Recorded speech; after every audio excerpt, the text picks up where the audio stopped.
The phrase "keep your chin up" likely originated in the United States in the late 19th or 20th, early 20th century, possibly influenced by the British "keep a stiff upper lip." The earliest printed use was in a Pennsylvania newspaper in 1900. It has little connection to posture, where holding your head and chin high signifies courage and confidence. It's also linked to boxing, where keeping your chin up is a defensive move.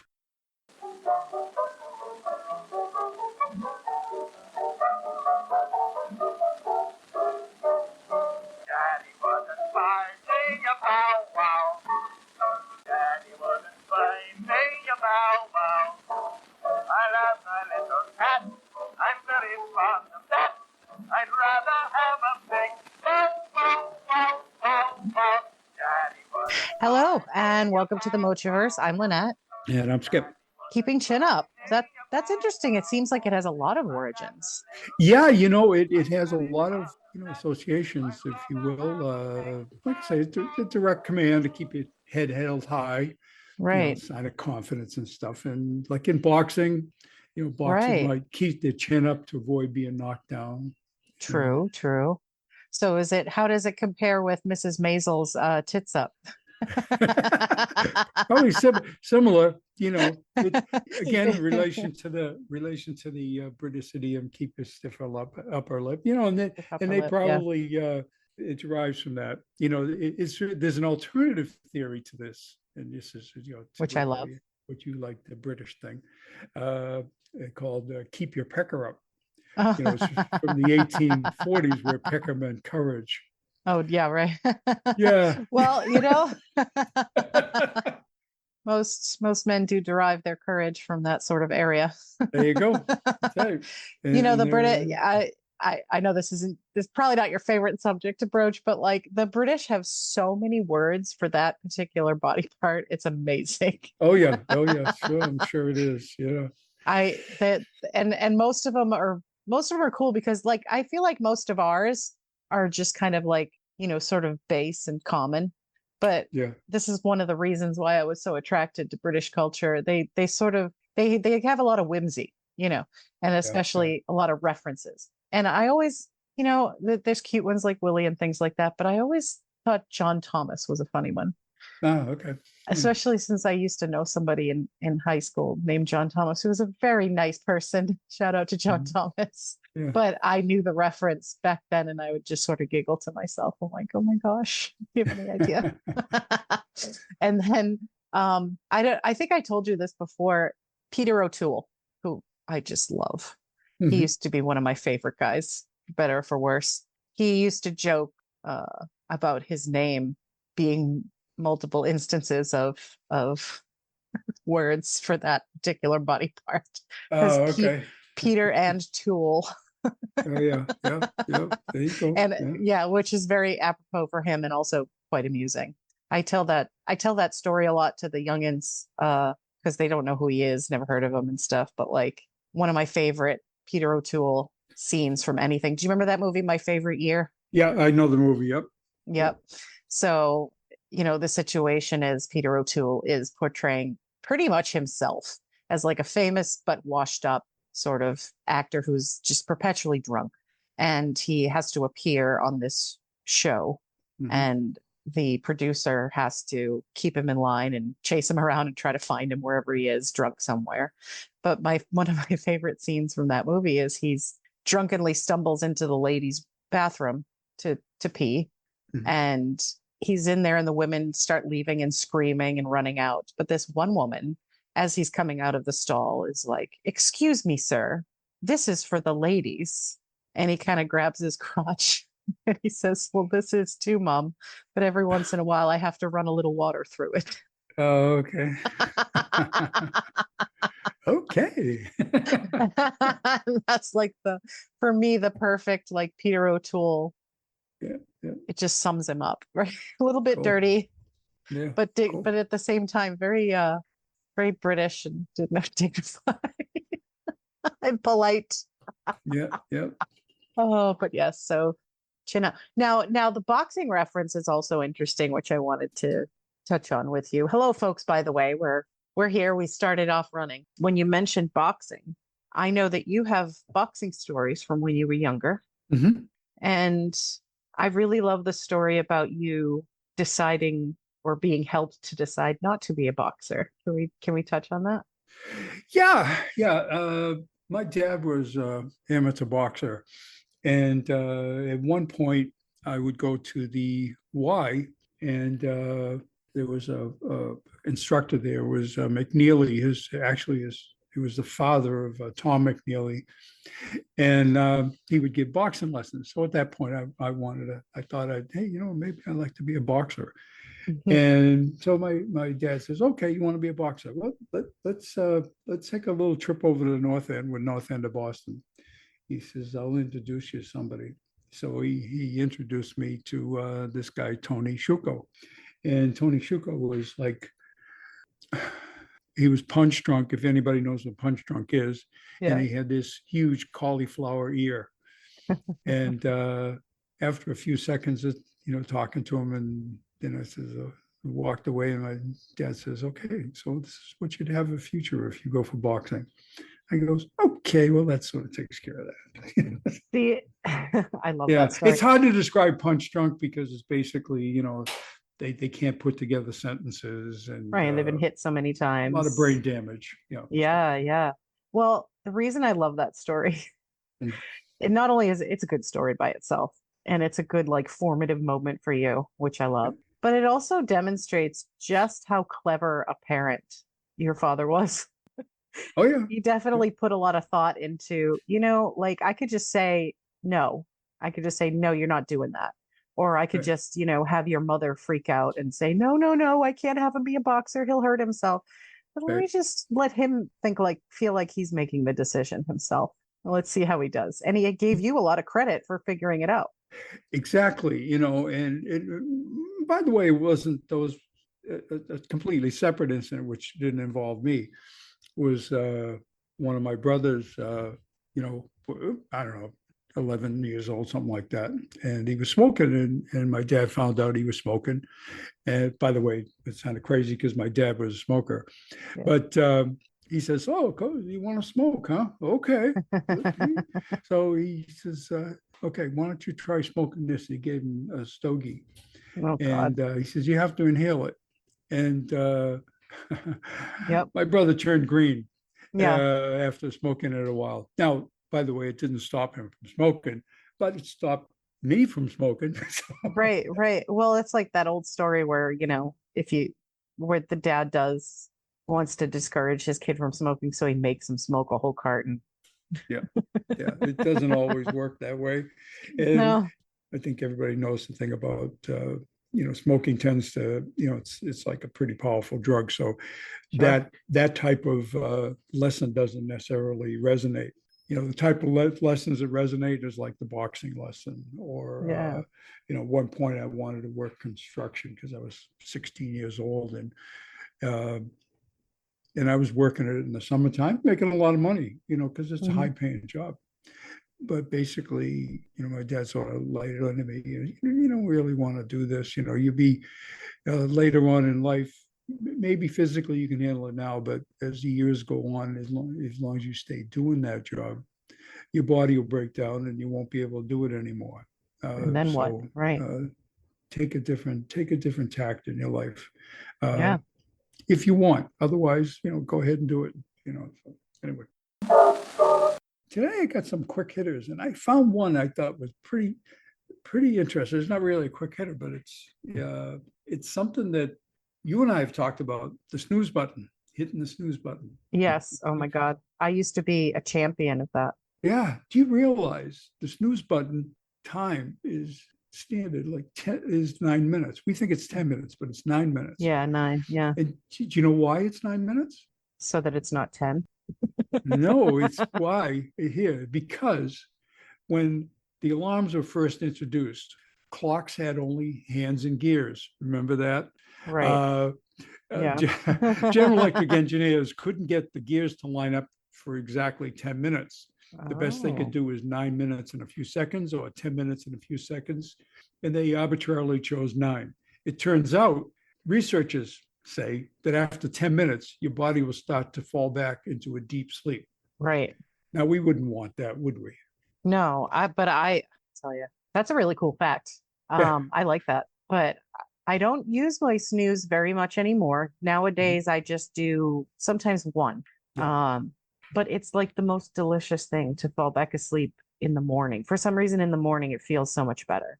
And I used to do like 5 or 6 Mm. snoozes.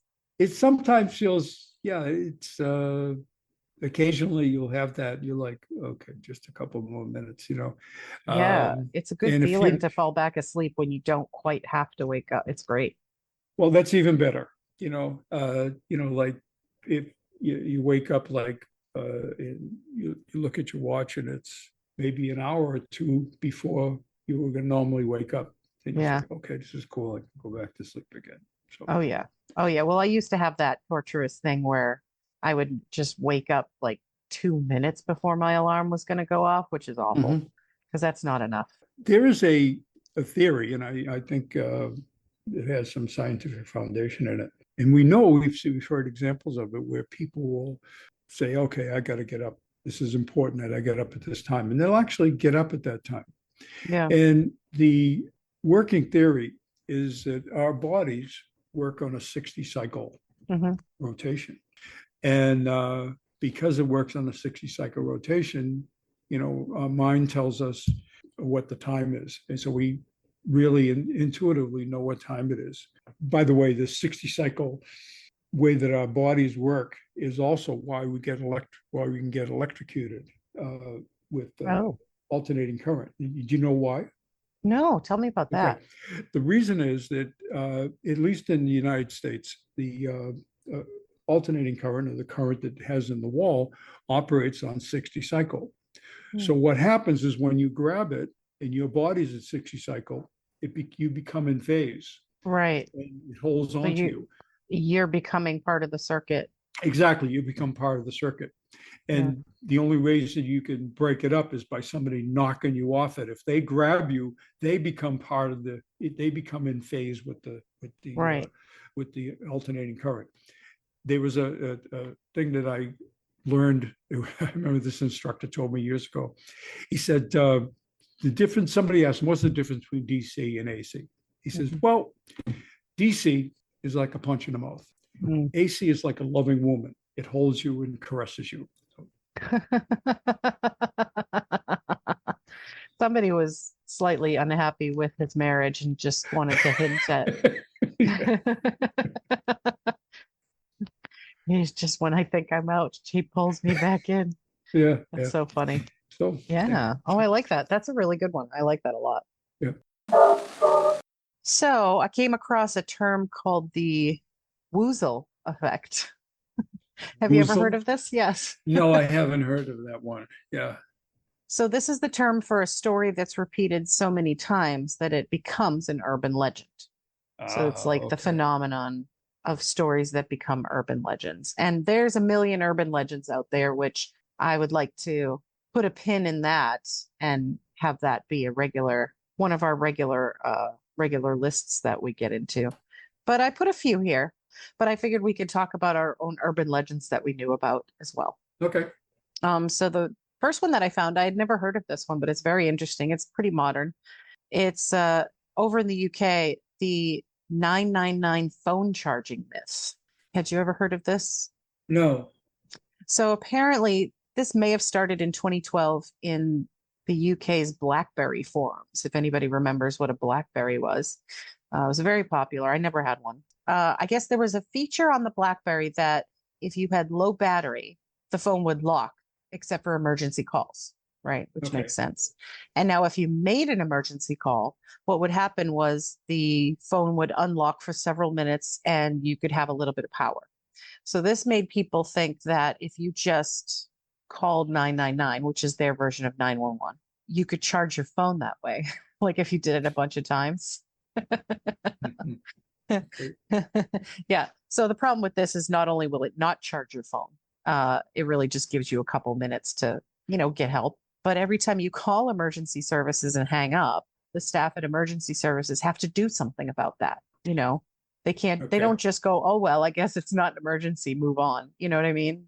Yep. Um, They have to respond to it. Yeah. they have to respond in some way. And especially with like cell phones, they have to like try and reach you. We were talking about this. We were watching a movie. We were watching that movie. It's called Brightburn. And it's basically what would happen if Superman was bad instead of good. So this Well, yeah, couple, that's really where the boys are. yes, The yes. series, the boys. Yeah. Yeah, it's like a horror thriller. And basically, like this couple wanted a baby and they were having infertility problems. And all of a sudden, this ship crashes in the woods and there's a baby in it. And so they raise him, and just like Superman. And when he gets to be a certain age, he starts to notice he's got like, a lot of super strength and he's got powers and he can do things. And this ship that they had then buried in their barn is calling to him. But that's where it diverts from the Superman story because he's very evil, and the Oh, okay. the ship is telling him to take the world, and he starts killing everybody and stuff. Yeah. So That was the fear in the basic underlying fear right, in society with the Superman in the Superman world. Yeah. right, exactly. Right. And so, but the 911 thing came about because near the end he turns on his mother, of course, and he's chasing her through the house and he's destroying the house, and she calls 911 on her cell phone, and she doesn't say much, she just starts screaming, and then the 911 operator puts out a thing saying, oh, we got an emergency at the buyer's home. And I'm like, how do you know where the home is? Like, and I said that to Richard because we always criticize movies. In the old days we had landlines, Right. and if you called 911 and maybe couldn't speak for some reason, they could still come and help you because your phone line was connected, and the Physically 911 connected. Right. yeah, and the Yeah. 911 operator could tell your location from your phone. You can't do Right. that with cell phones. As far as I know, they can ping your general location, but they can't find you inside your house or your apartment if you don't say anything and tell them where you are. Right. They can't ping an exact location. No. Right. Yeah. Which is why a lot of time we watch a lot of true crime, and a lot of times the first thing they say is 911, what's the address of your emergency now? Right. And of course, all the 911 calls you listen to on true crime, they never say that actually. Yeah. You Yeah. never hear that on the recording. They just start going, my something was shot or whatever. But yeah, so that's the problem with this myth, is that it was causing a lot of problems for the emergency services, right? Right. Um, so Derbyshire police had to issue a statement urging people to stop in 2013 because it was causing so many problems. Ah. Okay. That's one of the urban legends. Now, yeah, there's another Woozle effect also Mhm. in Winnie the Pooh. Did you know that? In Winnie the Pooh. What's the Winnie the Pooh one? The Winnie the Pooh one is Winnie the Pooh is always on this thing where he does a Woozle hunt, Oh, the where the heffalumps and characters, woozles. yeah, Yeah. yeah, exactly, where they follow the Woozle tracks, but they actually have their own footprints going in a circle. Is Uh, that what it was named after, maybe? The woozle Possibly, effect? yeah, Oh, that's possibly, interesting. yeah, Because yeah. a heffalump or woozle is very confusal. Yeah, some interpretations of the Woozle are, they're like a weasel-like animal that steals honey and associated with heffalumps, whatever the hell those Heffalumps. are. Well, I watched the Disney version of Winnie the Pooh many, many times. Yeah, yeah, And like I said, the only thing I know is that a heffalump or woozle is very confusal. yeah, yeah. Okay, didn't mean to interrupt. I just thought No, that's there's an perfect. No, thing that's about. great. That's awesome. Another thing that became an urban legend, which a lot of people have heard of. I picked this because it was one that a lot of people know, was the rumor that became almost a truth about Anastasia Romanoff, the Princess Anastasia. Yeah, So the Romanov family in Russia, they were killed in 1918 by Bolsheviks during like right. the Mhm. revolution. It wasn't, Um, yeah, Anastasia, wasn't she like, they kept saying she was alive? Exactly. Okay, So the reality of it was everybody was killed in that room. They right, basically put them in a room and started shooting. And the girls, there was mostly daughters. There was one son and then some daughters and then the mother and father. The girls had sewn jewels into their like corsets, to try and smuggle the jewels because they knew they thought they were just being exiled. Right. So they had all these jewels sewn into their corsets, and some of them, the bullets ricocheted off those jewels. And so a couple of the daughters were getting shot at, but not getting killed by the shots. So then they started stabbing them with their bayonets after that. But they were all killed. Their bodies were buried like in the woods. But they think the rumor started that she was alive, that Anastasia, I don't know why it would be Anastasia in particular, but the rumor started that Anastasia was alive because when they sort of, found bodies, they didn't find enough bodies. Right. Okay. Yeah. And they were like, okay, well, there's two missing. And over the years, they kind of solved the mystery. But for a long time, that was a prevailing rumor and a myth that Anastasia escaped. They made movies about it. They made a Disney movie about it, or a Disney-ish movie about it. There was a lot of people who tried to come forward saying they were her. Right. There was one famous one, I think her name was Anna something, and a lot of people believed her, and she got a lot of benefit out of it, Right. Right. But when she died in 1984, her DNA was later tested. They found she had no relation to the Romanov family. She was she wasn't any relation at all. In the early 2000s, a second burial site was found, and they found two bodies in there. And so they determined that it was Alexei, which was the young boy, and possibly Anastasia, or possibly her sister, I think Maria, because the sisters were very close in age and they could only really age the bones, they were partially burnt. But yeah, so like that whole Romanov thing became sort of a romantic story as well, because people because they were all really like, it was a good looking family. Right. Right. And people wanted to believe that this princess, had escaped and she was living her life in something like that. Right. And the other interesting fact, I don't know if you ever looked into the story, but I went into a rabbit hole like a few years ago about it because it's like interesting. As you know, royalty in different countries are all sort of related to each other for obvious reasons. Like they did that for strategic reasons. And so the Romanovs were actually very closely related to the British royal family. I think they were cousins, first or second cousins. Yes, I remember that part. Yes. Yeah. Yes, and part of the downfall was when the Tsar knew that something was going to happen to them. They thought they were just going to be kidnapped, exiled. He kind of knew something was going to happen. So he contacted his cousin, the king, which was the grandfather, I believe, of Queen Elizabeth, this guy. And the king, it seems very cold and kind of awful because they were very close cousins. They were like close, very close in age and also close like friends. He said, he contacted his cousin and he's like, listen, can you give us like asylum? And because the revolution was happening and he was an English king, he kind of like didn't want to get involved. So he said no, because he didn't want to appear to take sides in this fight.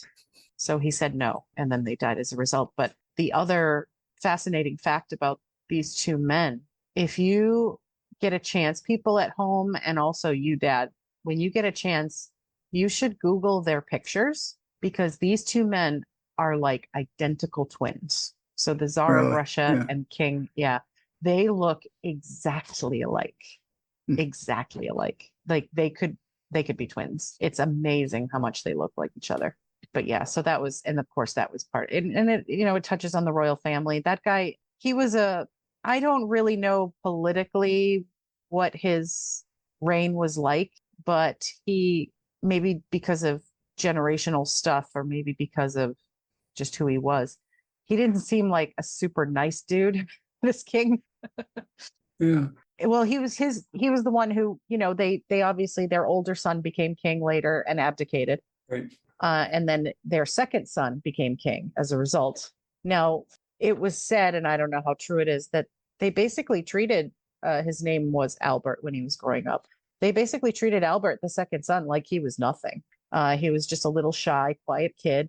He had like a stutter. He had a speech impediment, and he was like sickly and things like that. So the father pretty much thought he was useless, and didn't kind of, I mean, obviously he's not like a real parent. He's like a king, but right. Yeah. but they basically, the way he was treated didn't help. But yeah, so that was that whole thing. It's very interesting to read about those stories because Yeah, it's well, just didn't like, they cover that? I think they touched on that in the series, The Crown. yes, yes, they probably did for sure, for sure. And in the King's speech, you might get a little bit of background about what Bertie was like when he was a kid and later Mhm. became, I believe he was what was his royal name? He was George, I think. George the Sixth. And his brother, whose name was David, became Edward, the one who abdicated. I don't have those things in front of me, but I think that's correct. But yeah, so that was the urban legend about the Romanovs. A lot of people really interested in that. And then the last one I have for these rumor urban legend things. Have you ever heard of the Castilian lisp? No, never did. So when I explain it, you might. So this is like, okay, so Spanish speakers in Spain speak differently than Spanish speakers in, for instance, Mexico. And they have Okay, a different way of saying certain words. If you've ever right, heard, yeah, like a C or a Z will be like a TH sound. right. Like Okay, if you were saying the phrase in Mexico, you'd say like, I'm sorry, you say lo siento. In Spain, you'd say lo siento. okay. It sounded different. And there were a lot of words that were pronounced differently because of this. And so I actually believed this. I thought it was true. I read it in books, I read it online. It was presented as fact. They said the reason was that there was like a king in the past who spoke with a lisp and pronounced his words that way so that the people duplicated this way of speaking either as a form of reverence to the king or in fear of offending the king. Like, let's not point out that he has a lisp. Let's all talk Oh, that way. okay. Yeah. And I was like, that sounds right. That's an interesting fact about people. And it's absolutely not true. I just learned. It's just a dialect thing. But that's really cool though, right? Yeah, it is. I would actually lean the other way. It's in terms of that. Although I never been subject to a king, but it, it would be a form of mocking. That's Right. that's There way could I have would been, kind of look at. it could have started that way for sure. They're mocking Yeah, him, but they're not because what? I just said what you said. What do you mean? You know what I yeah, mean? yeah. Yeah. And so I found it interesting that a group of people might duplicate something as reverence, Hmm. which happened a lot. And it still happens a lot. You copy Yep. you copy celebrities all the time, or Sure. people do. Um, my favorite example of this is King Louis the 14th, I believe, Okay. of France. So King Louis the 14th. Now, the French royal thing was, I mean, it was crazy, anyways. The court in France during this time, you're talking like the 1600s, was like just bizarre. You think this is when like Versailles is happening and all this kind of stuff, right? Right. Very decadent, very over the top. This is a king who didn't even like go to the bathroom by himself, that kind of thing. Hmm. Well, King Louis the 14th, he developed a very uncomfortable ailment at one point. He developed an anal fistula, Oh, good for him. which is like a big old hole. Mhm. And it's very, painful, uncomfortable, all this sort of thing. And he, despite various treatments, I mean, this is the 1600s. Who knows what the treatments might have been? Probably leeches. Right. Um, he still suffered from it. But France was such an interesting place in those days. The people were so obsessed with royalty and being like royalty that they wanted to imitate him in every way. And so for a time, it became fashionable to either naturally have, say, like, you have, or surgically create your own anal fistula so that you could be impressive, just like the king. Now, I can understand, like, what's her name there? Let Them Eat Cake, how they imitated her hairstyle, Oh, yeah. for Okay. instance. Yeah. That's something you could see very easily. Hmm. Yeah. You can wear a hat just because the queen wears a hat. You can dress like royalties, or imitate royalty in manner of dress. You can try to decorate your home as though you were royal. But I'm not sure how the maybe I'm just not part of French society in the 1600s. I'm not sure how you could you could do the anal fistula thing and have it be like an obvious do you walk a certain way? What? Like, like, I mean, is it just like, I got one. Yeah, I got one. Or is it just like you're in the 1600s and they're like showing each other this stuff? I don't know. Yeah. I don't know what it was like back then. Okay. Yeah, so those are my urban legends. Do you have any urban legends that come to that spring to mind that you remember? Like the guy with the No, hook no. and things like that? No, no, I can't think of any, to be honest with you. You beer is thought to have been invented by the Sumerians around 8,000 BC Hmm. in what is now Iraq. Yep. Ancient tablets have been unearthed to reveal that original brewers were women. I thought you'd like that one. Oh, I So, do like that. yeah, Yes. yeah, Does it say on your facts that beer was actually made before bread? that's a good question. I Yeah. didn't see that. Yeah, I've seen that in a lot of things. I don't know if it's actually true, but a lot of historians, like, historical documentaries and historical websites that I look at, little articles, they all say that. They say yeah. that beer came before bread. Well, yeast, Yeah. pot of beer, right? Like they were getting the wheat and the yeast and all this kind of stuff together and making beer first and then like accidentally invented flour and bread. It's weird. It's very cool, but it's weird. Yeah, it's always fascinating how, I think it just hits me every once in a while when I look at certain things that we eat, and I say, geez, how did anybody ever come to that? Yeah. Hey, let's eat some grapes, or let's eat some raspberries, or let's eat some strawberries, Oh yeah, you any of know, those berries. any of the berries, for example, meats and food, that's sort of different. But Yeah, when it comes to berries and plants, I mean, that may go back, before we had hunters and gatherers. Maybe they were I just think so. gatherers first. I'm just speculating. Uh, I think that a lot of them were in the when they talk about hunter gatherer, mhm, they did, sort of nomadic tribes back when man was new, yeah, were gatherers first because they weren't cultivating yet. right, right. So they were taking things off trees. That's why I don't know if you ever heard this, but the thing about alcohol, Mhm, there's a lot of people, myself included, who have an intolerance to alcohol. Basically, the reason I don't drink isn't because I'm like, I don't know, special or anything. But alcohol in very small amounts just makes me feel terrible. It gives me flushing immediately. Like first or second sip, I'm turning bright red. And I used to try to drink when I was younger, and I could maybe finish one drink and I would just feel sick and just feel gross. I never understood the appeal because I'd see people around me having all kinds of fun and like being yeah, intoxicated and stuff, even not just like sloppy drunk, but just a little bit buzzed, and they'd love it. yeah. But for me, it was never a good experience because my body would just reject it. And so I read like in the last few years about that, and people are evolving away from being able to metabolize alcohol. Hmm, And so it's like an evolutionary trait. People who are people who have a sensitivity to alcohol, it's like an evolutionary trait. yeah, Because in the past, when you were hunter gatherers, you would gather fruit from trees and right, bushes. When it's a tree, it's much easier to gather the fruit that has already fallen to the ground. right.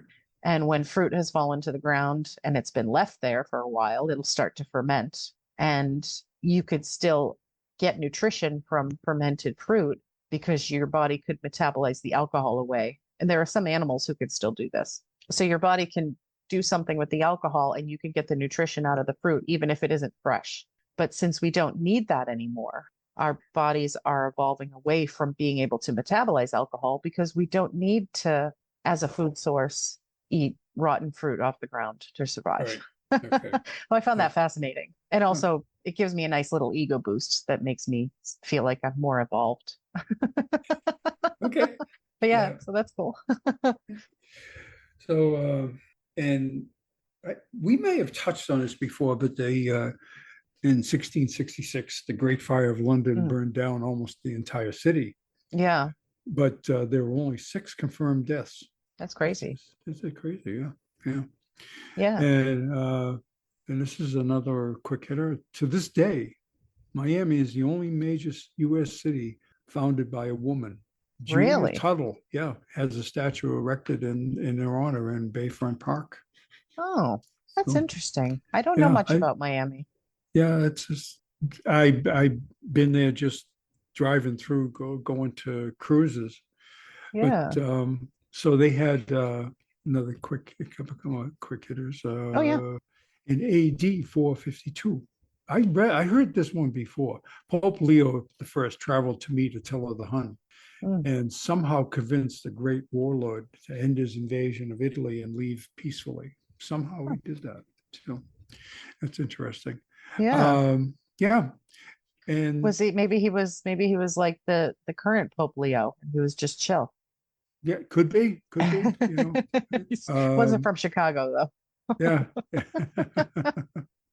So in the 1930s, most of the maple sugar produced in the United States and imported from Canada was not used for food. though. Yeah, where did it go? Maple. It was used to sweeten tobacco. Really? Now you remember Grampy Coma I drinking tobacco. do. Yeah, all of his tobacco had like It's like, flavor. It was yeah, like, yeah, he had cherry and all kinds of other yeah, type of God, tobacco. that stuff smelled delicious. Oh, it did, you know, in at a time when you could get, they had stores where they would have the jars of tobacco that you Yeah. could chew. You know, you'd like smelling candles. You know, you'd smell it. Oh, Oh, that yeah. smells good. I wonder how it would burn.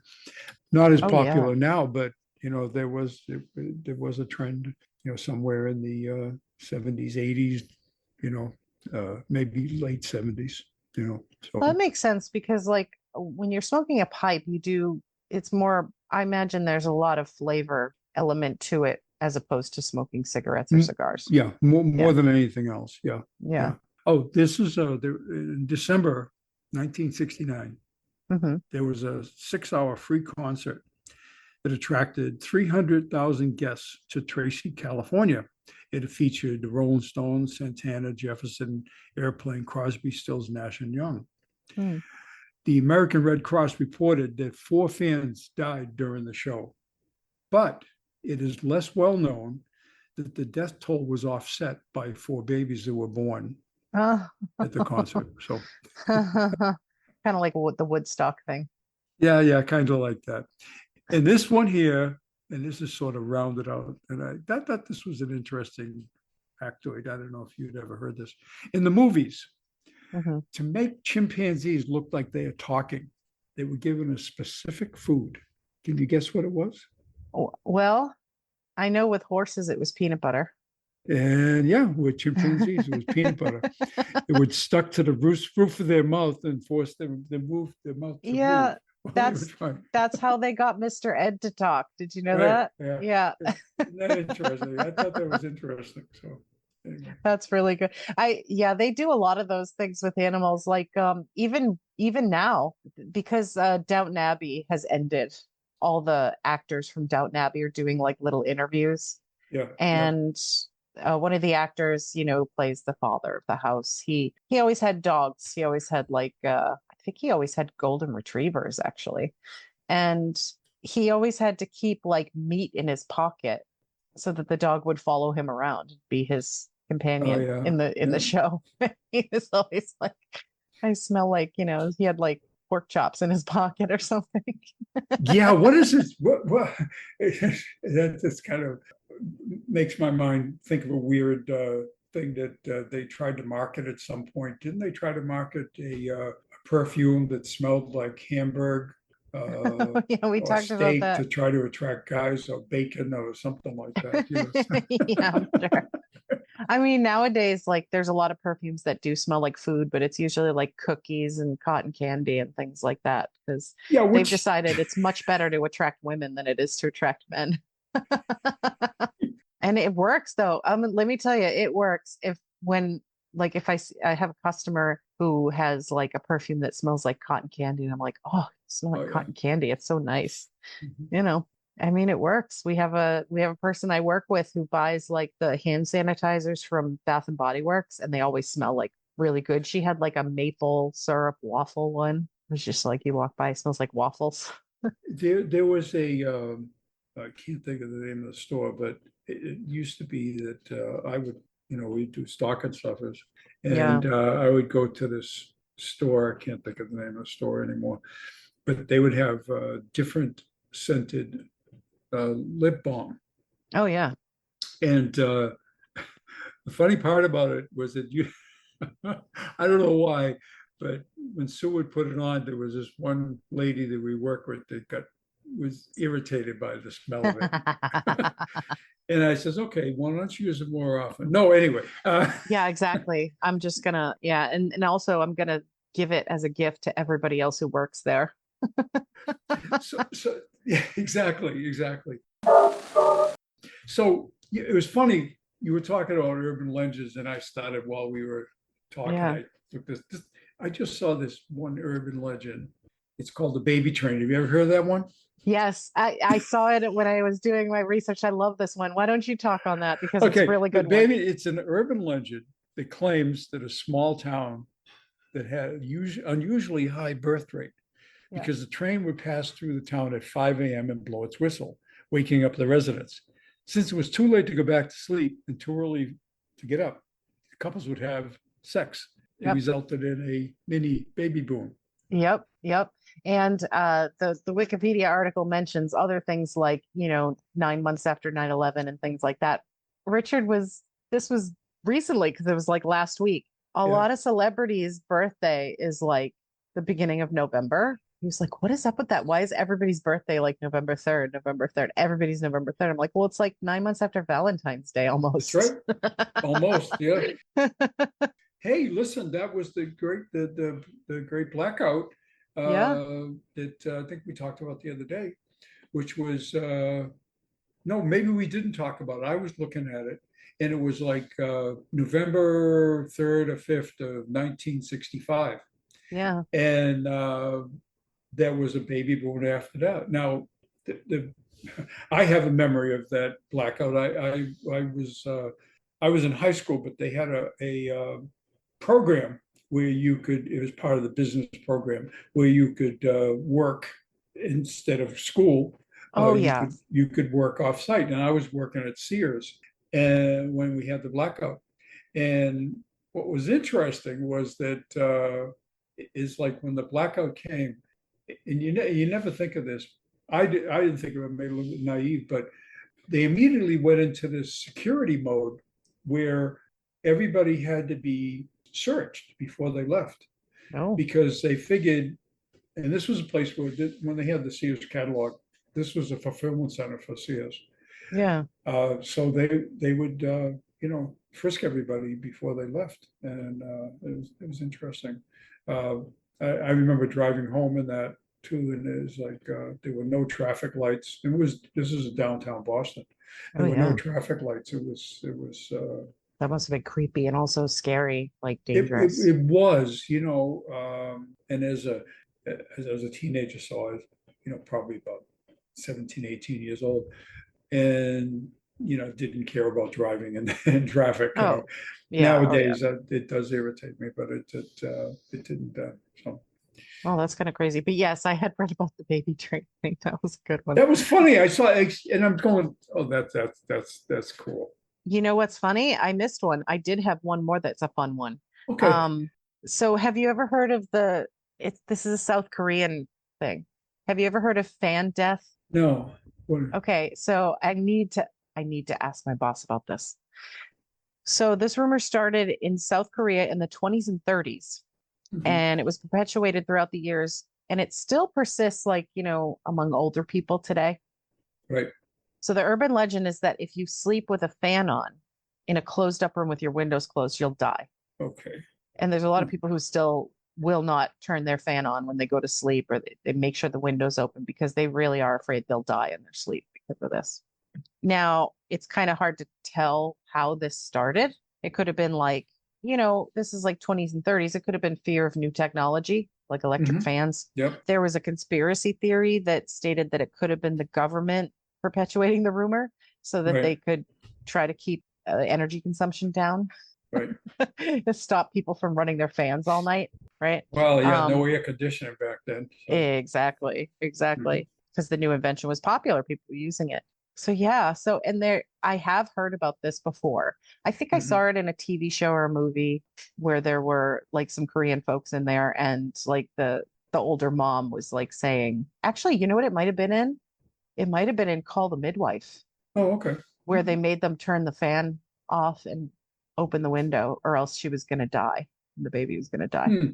That's Yeah, interesting. Yeah. it could have been Called the Midwife. But yeah, so that was that's very interesting. What's funny, what comes to my mind, and it just is a completely different subject, it goes down a little bit of a rabbit hole, but I just think about growing up and we didn't have air conditioning. Yeah. And in the summertime, basically what you did was you had fans running, Yeah.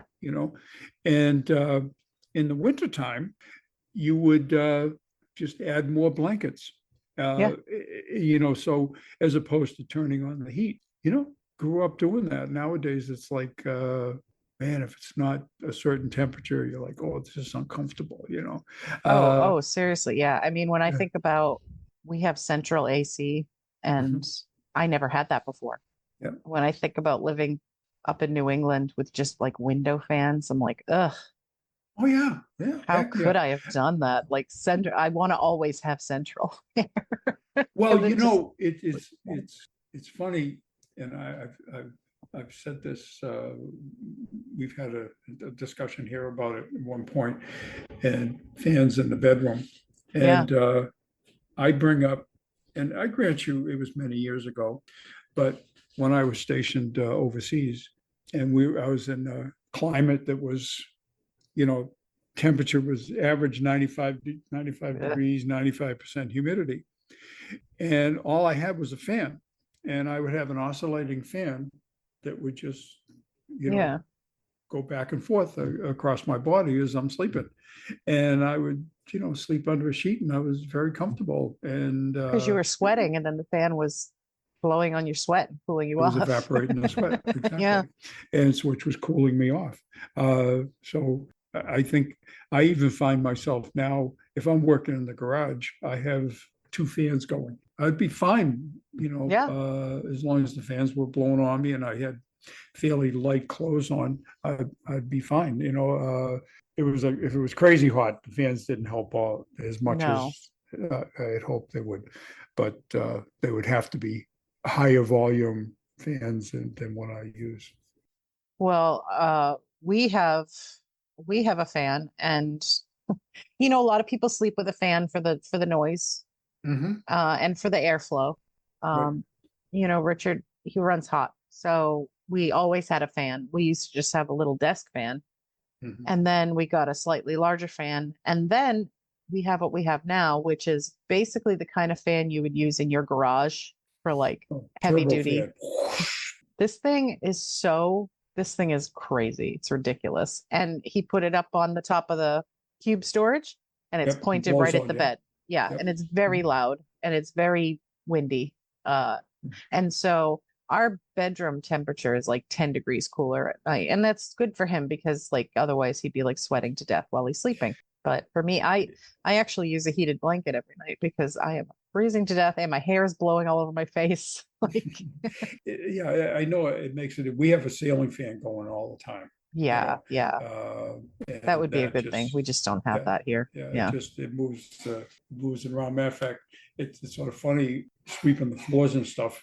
We'll turn it off, Yeah. and then we forget to turn it back on, and all of a sudden I'm saying, Jesus, it's hot in here, and the Yeah. temperature is still the same. It's just that movement, that air Yeah. movement, makes a difference, Yeah. Nothing's moving. It does make a difference. And it makes a difference outside here. I mean, we'll have like a Mhm. really hot day and you get that nice breeze. Yep. Oh yeah, Uh, yeah, so exactly. nice. Or even when it's a little, Florida cold here, which is not cold everywhere else, but it's like 50s, 40s or whatever. And if it's still, it feels fine. But if it's Yeah. windy, it feels like torture. You ever been to the islands, right? No. Okay. On the islands, they always have, most of the islands have a breeze. Yeah. And even though that, I don't think the temperatures get up to the 90s, but they're always in the 80s, Hmm. uh, in the high 80s. And it would be, that breeze just makes such a difference. It feels pleasant. That's why the people go to the islands so much. Oh yeah, and I mean the beach here is very similar to that. Like I Yeah, mean, same way. Yeah. on my porch it can get sort of windy, but if you go to the beach, it's very, very breezy all the time at the beach, and it does feel much, much better to walk there in a hot day than it does, as you remember, to walk on the sidewalk right near the beach. Yeah. I remember when we was visiting we went to St. Augustine Beach, and we were walking along the beach, and it was a windy day, and you almost get the sand, sand Oh, is blowing on you. You get oh yeah. sand blast the hair off your leg, stuff. Yeah, it's true. Because I live on the beach and also work on the beach, my commute is along the beach. Right. And my car, certain times a year, is just covered in sand and like just various grit from like the street, motor Yeah. oil, wherever else, tire, whatever, that just kind of blows around all the time. I never used to wash my car when I lived up north because it wasn't worth it because of Right. winters and things like that. But down here, Richard washes the car pretty frequently because it does get that sort of Yep. like, film all over it from just Yep. driving up and down A1A. It's crazy. Yep, exactly. All right. So, quick fact. Did you know that a very interesting material was used on many parts of the Great Wall of China to fortify the structure? Okay. Do you know what that material might have been? I couldn't hazard a guess. Sticky rice. And this Sticky is, rice. yeah, Okay. and this is Okay. not a joke.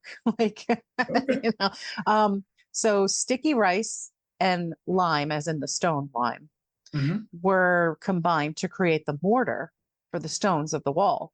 It has fortified the structure so much that it's still standing. I mean, something built as long ago as that would have been ruins by now, and definitely has been in other cultures where you've had a structure built just like ages and Yeah, ages ago. yeah. It makes sense because it's like cement by itself Hmm. is it can break down. So a Yeah, lot of times they'll mix, like for buildings and stuff, they do rebar, but yeah, in other cases they'll add, you know, stones and pebbles, even if they're fine pebbles, yeah. which gives the cement strength. Well, down here there's shells, because of the coquina down Yeah, just here. like in Yeah. the fort in St. Hmm. Augustine built that way. Yep, Yeah. exactly. Yeah, so what's in the sticky rice, it's a complex carbohydrate um called amylopectin. It actually makes the mortar stronger as time goes by, as different environmental factors influence it. It's very cool. Yeah, that is, well, like I said, the basic theory is adding to cement is Hmm. the same. It works. Yeah, like the carrots and the Yeah, beets from our previous episode. yeah. And then because I was talking about the Great Wall, I wanted to point out something that most people I think know by now, but it was actually a rumor for a very long time. The Great Wall of China is not visible from the moon or Oh space. yeah, I've seen that When a one. lot of Yeah, people say yeah, that. Yeah. yeah. But some things that are visible, which I didn't know. I thought basically no man-made structures were visible, but there are some. The pyramids of Giza are visible from space, and the Suez Canal is also visible from space. Oh, So okay. I think it's that the Great Wall is, you can see rivers and things like that from space, but I think because the Great Wall is not wide enough is why you Yeah. can't see it. It's not that it's Oh, not yeah. big, but Hmm. or long, but I think it's just Probably that it's not wide enough. It just looks like a little string, and so the further string. you get Yeah, away, you're not yeah, going to a see it. line or whatever. Yeah, yeah, Just a line you're yeah. not going to see. Yeah, Hmm. but you can see cities from space, like you Okay. could see New York and things like that, which is interesting.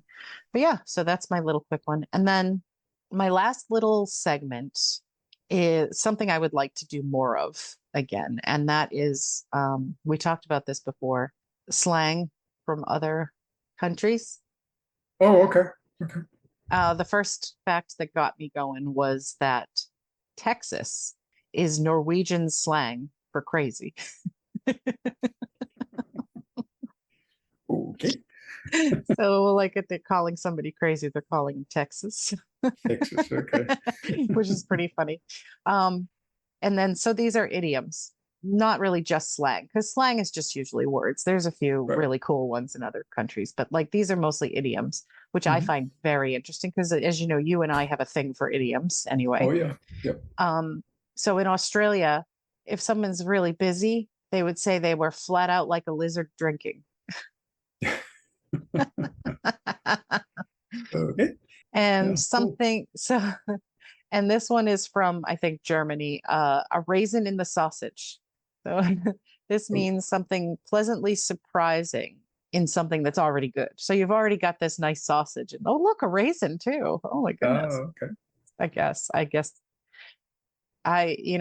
when I was a kid, I wouldn't have been happy about that because, that was at the time when I was young that people were putting raisins in savory dishes like stuffing and things like that. And I didn't Yeah, like that, but I raisins like and it now. stuffing, and raisins and sausage and stuffing. Yeah. That's Well, yeah, what's funny is that I think I like that now. yeah. My favorite steak sauce is the HP sauce, which is like basically England's, or it's either England or Ireland, but they have Big Ben on the cover, so it's probably England. Mhm. Um, it's their equivalent of A1 sauce, and it's basically like A1 sauce that's kind of sweet, Okay. and they use like raisin puree in the sauce Oh, to okay. add that Cool. sweetness. So it's a little thicker and it has that nice sweet, but not too sweet. It's very Mhm. good sauce. I prefer it over A1, but there's that. So let's see.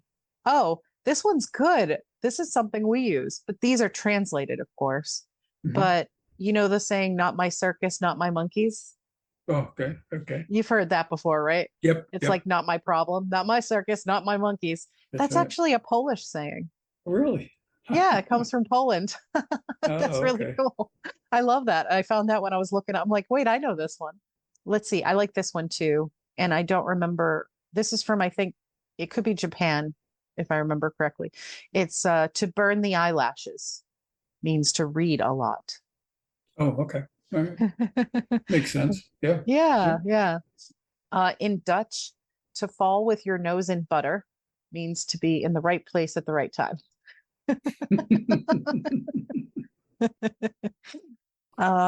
In Brazil, to peel a pineapple means to cope with a difficult situation, Oh, okay. which you can Yeah, imagine. that makes sense. Yeah. Yeah, yeah. And this is cute. I like this one. In Thailand, ride an elephant to catch a grasshopper is a way to describe putting in a lot of effort with little reward. Uh, yeah. I like that Yeah, one. makes Yeah. sense, right? It's very Yeah, it cool. I does. love Yeah. Yeah. these. There were a couple of Italian ones. So instead of saying once in a blue moon in Italy, Mhm. they say every death of a pope. Yeah. Once So in a this blue moon. happens Yeah. every death of a Yeah. pope Yeah. once in a while. Once in a Um, while. Well, they usually get elected to be a pope in their 80s, so well, lately, yeah, yeah. yeah. But it used to be a little different in the old days, Yeah. because they were still back when popes were still having families and children, even though they Yep. weren't supposed Hmm. to. Yeah, they were quite young back then. Also in Italy, to climb on mirrors is kind of similar to our saying of like nailing jello to a wall, Oh, yeah. where Okay. it's a futile task that makes no sense to do. Why are you climbing on mirrors? And the last one I liked was in Russia, and I've heard this one before. I'm not hanging noodles on your ears. is what Okay. is what you would say to someone when you're saying like I'm not pulling your leg or I'm being serious. Ah, okay. All Say, right. listen, Yeah. I'm not hanging noodles on your ears here. I mean it. That's Maybe great. because there's not many noodles in my. I don't know. I don't. I don't know what I guess I'm not being ridiculous. I don't know what I mean. Hanging noodles on someone's ears is pretty silly. Yeah, I wouldn't. First, I'm thinking they don't have noodles is probably a rare commodity. I don't know. Yeah. Well, Maybe, maybe it's a rare commodity. Maybe hard to come by. maybe. Yeah. But of Yeah. course, like we said, I mean, pulling your leg is weird too. So, Yeah. That is. Yeah. and that's why I like the idioms from other countries because, ours we have to kind of figure out where they come from because they're Hmm. they're so Yeah. old that they're kind of like you have to kind of retranslate them. But Right. most of the ones that they use in other countries still kind of make sense. And I love how it's just a perfect way to describe a very specific situation, which is like that's why I like those words that I used last time or a couple of times before, Yeah. those words that perfectly describe a very specific situation that we don't necessarily use the word, but we probably should because it describes it perfectly. That's why I Yep. like the idioms from other countries. And like Italy in particular also has some good swears that are like long form swears, you know. Yeah. Yeah. I've heard the shortened version of it is like go shit in the ocean, Mm, uh, which the visual just from that is great because like you go ahead, shit in the ocean, it'll just keep hitting you over and over again right. with the Right. waves. And the long form of it actually is go shit in the ocean so that when the waves hit you, you'll be covered in your own shit. Like, and then my favorite Italian swear, my friend that I used to work with, I won't try. I know the Italian, but I won't attempt it because of my terrible accents. But like basically it says go and shit in your hands and then slap yourself in the face. Okay. So it's kind of funny, you talk about idioms, and I look at like, Southern sayings.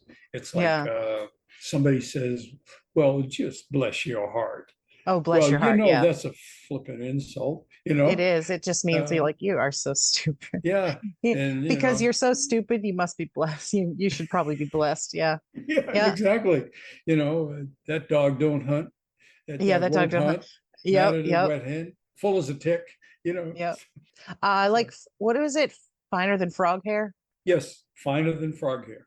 Yeah, Yeah, that's a good one too. I always that's a like good that one. one. There was a meme going around, and I couldn't possibly repeat any of it because I don't remember it, but it was like it was challenging people to make up a Mhm. saying that would sound like an old Southern saying, and these people were doing such a fantastic job of it. Like, It's kind of funny, you start looking at them and it's just like, this one I'm looking at right now, that dill's my pickle.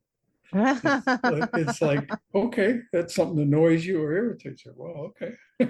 Richard is very fond of saying it's colder than a witch's tit in the brass brazier. He likes Yeah, that one. don't pee down my back and tell me it's raining. Okay. Yes, I've heard that one before. Yes. Okay, so we're going a little bit of rabbit hole there. Okay. No, those are great. I love it. Yeah, I love it. yeah, yeah. Yeah, so did we do it all? Did we finish? Yeah, I think we did. Oh, Yeah. fantastic. All right, so folks, if you had a little fun with us today, I think this was a really lighthearted fun one. Send us an email at mochiverse@gmail.com. That's MOCCIAVERSE@gmail.com. Come and see us on Apple Podcasts, give us a 5-star rating, or come and subscribe to us on any podcasting platform that you might find. Spotify is a good one. Amazon Music is good. Uh, Anything you want. And so I guess all that leaves us with is dad The jokes. dad jokes. Oh my God. What's the difference between an elephant and a donut? What? You can't dunk an elephant in your coffee. Okay. I suppose you could. Okay. Difference between the United States and a thumb drive. What? One is USA, the other is USB. Oh, okay. Good, good. Okay. Uh, what's the difference between a hopeless romantic and an Italian exterminator? Uh-huh. What? One chases romance, the other chases romance. Oh, very good. Yeah. What's the difference between an antidote and an antidote? What? If I knew, one of my best friends would still be alive. Oh, no. So the what's the difference between a photocopier and the flu? What? One makes facsimiles, the other makes sick families. Oh, very good. Yep. Difference between a amateur thief and a professional thief. An amateur thief and a professional thief. Okay. Right. The amateur thief says, "Give me your money." A professional thief says, "Sign here, please." Yeah, exactly. Yeah. That's good. What's the difference between a tight pair of shoes and the mailman? What? Nothing. They both make your dogs bark. Oh, yes. Feet. Uh-huh. Difference between bird flu and swine flu. So, One needs a treatment, The other needs an ointment. Oh my God. I like that actually. It's dumb, but I like it. And last, but certainly not least, Yeah. no, it's just maybe it's least. What's the difference between a yacht and a boat? What? About 100 million. Yeah, exactly. Oh wow, yeah. That's Yeah, good. Hey, you got some good ones. I like that. I like that style, the difference ones. yeah, You I did like the good. different. Yeah, the difference ones. Those are kind of cool. So, They are cool. All right, yeah. folks. I guess that's it for us. We will see you in a couple of weeks. Bye. Bye bye. Bye bye. Daddy wasn't fighting a powwow. Daddy wasn't fighting a powwow. I've got a little cat. I'm very fond of that. I'd rather have a big bow wow. Hey, hey, He's going to do laundry. hey.